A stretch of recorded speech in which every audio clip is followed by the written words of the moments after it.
Hello students, sociology today के इस initiative में आपका स्वागत है। और जैसा आप जानते हो, मेरा नाम है पार्थ। पिछले सवाल में हमने एमाइल डर्थाइम के बारे में स्टडी किया था और सोशल फैक्ट के ऊपर बात की थी। आज डिवीजन ऑफ लेबर वाले चैप्टर को आगे बढ़ाते हैं और उसी चैप्टर में एक और सवाल है जहां पहले हमने सोशल फैक्ट के रूप में हमें डिवीजन ऑफ लेबर के बारे में स्टडी किया था, पर अब हम डिवीजन ऑफ लेबर को एज ए होल टॉपिक के बारे में स्टडी करेंगे। तो सबसे पहले सवाल क्या कहता है? सवाल कहता है कि up to what extent division of labour in the society is relevant today. यानी कि सवाल ये कहना चाहता है कि किस हद तक वो डिवीजन ऑफ लेबर अभी तक है। इसका मतलब यह है कि हम डिवीजन ऑफ लेबर है वो तो बताएंगे, पर अब वो कहीं ना कहीं नहीं भी है वो भी बताएंगे। और getting me up to what extent, तो ये पूरा रेंज, पूरा स्पेक्ट्रम हमें बताना जरूरी है।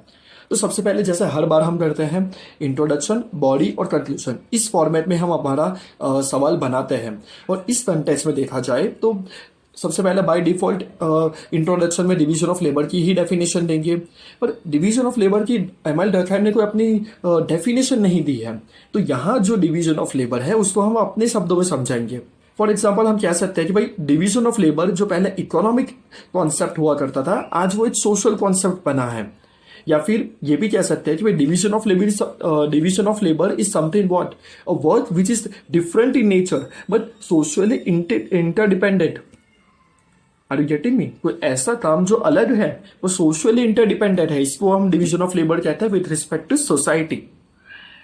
अब इसी चीज को हम आगे बढ़ाते हुए सबसे पहले हम बॉडी का पार्ट 1 आएगा, जिसमें हम समझाएंगे कि भाई डिवीजन ऑफ लेबर प्रेजेंट है, कैसे प्रेजेंट है वो हमें समझाना है। फॉर एग्जाम्पल हम कह सकते हैं कि भाई डिवीजन ऑफ लेबर की वजह से कलेक्टिविज्म बढ़ता है। फॉर एग्जाम्पल ग्रुप प्रोजेक्ट आपने किया होगा कॉलेज में, जहां सब अलग अलग काम करते हैं बट स्टिल वो काम एक ही है, एक होलिस्टिक गोल को अचीव करने के लिए हम सब वो करते हैं। फिर आता है इंडिविजुअल मास्टरी।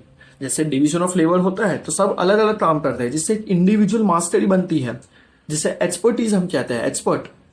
तीसरा है सोशल डिपेंडेंसी बढ़ती है।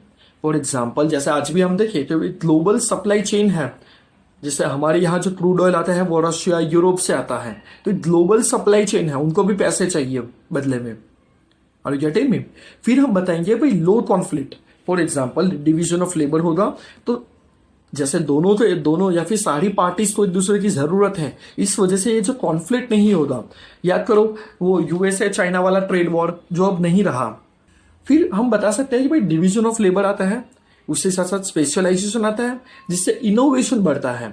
जैसे आज देख लो ना, आज एआई हो गया, रोबोटिक्स हो गया, तो ये डिवीजन ऑफ लेबर का ही तो कमाल है।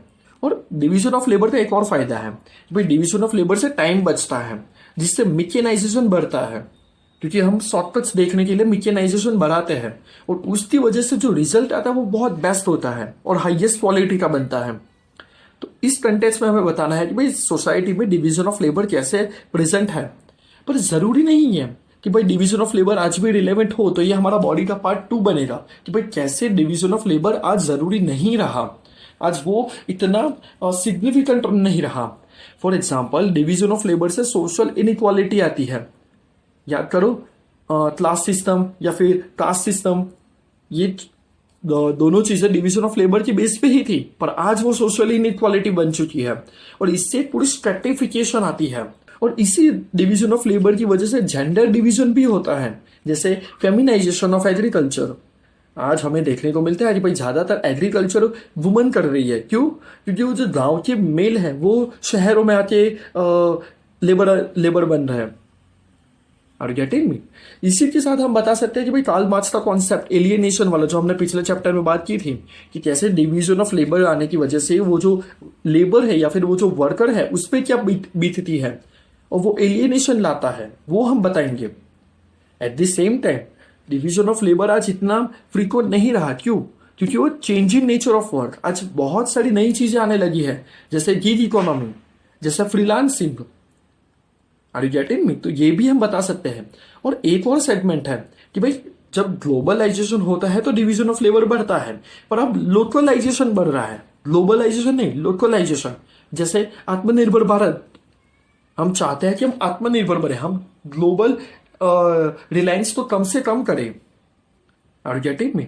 और फिर इसी कंटेक्स्ट में हम आगे ये भी बता सकते हैं कि जैसे डिवीजन ऑफ लेबर की वजह से पहले मैंने बताया कि भाई जैसे सोशल इनइक्वालिटी बढ़ी तो उसी कंटेक्स्ट में क्लास स्ट्रगल भी बढ़ा। जैसे आज ट्रेड यूनियन देख लो, बहुत सारे ट्रेड यूनियंस इसी वजह से है कि भाई उनका शोषण हो रहा है और वो क्लास स्ट्रगल कर रहे हैं। और फिर हम बताएंगे कि भाई दरखिम का जो व्यू पॉइंट था डिवीजन ऑफ लेबर का, ठीक है, कुछ हद तक आज हम नहीं देखने को मिलता, पर मेजोरिटी एस्पेक्ट में, मेजोरिटी डायमेंशन में डिवीजन ऑफ लेबर आज प्रीविलेंट है और वो सोसाइटी का इंटरनल हिस्सा बन चुका है। Are you getting me? चाहे वो जेंडर रोल हो या फिर क्या कहते हैं सोशल रोल हो या फिर क्लास रोल हो, कास्ट बेस्ड रोल हो, हर सेगमेंट में डिवीजन ऑफ लेबर हमें देखने को मिलता है। आप सबको सेम ट्रीट नहीं कर सकते। क्यों? क्योंकि सबकी कैपेसिटी और कैपेबिलिटी अलग है। इस वजह से डिवीजन ऑफ लेबर आज जरूरी है और वो हमेशा जरूरी रहेगा। Hope this helps. Thank you. Visit our website www.civilservantshub.com for more course details.